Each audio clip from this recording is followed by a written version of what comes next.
আচ্ছা কাহিনীটা কি? ব্যাপারটা পরে বোঝা যাবে, আগে তোর বয়ফ্রেন্ডের ফোন লাগা। আচ্ছা ঠিক আছে।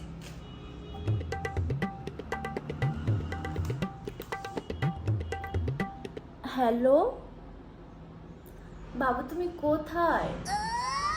আজকে একটু আমার বাসায় আসো না প্লিজ। হ্যাঁ হ্যাঁ খালি আছে, ওকে চলে আসো। A few moments later. Hey baby, I am coming.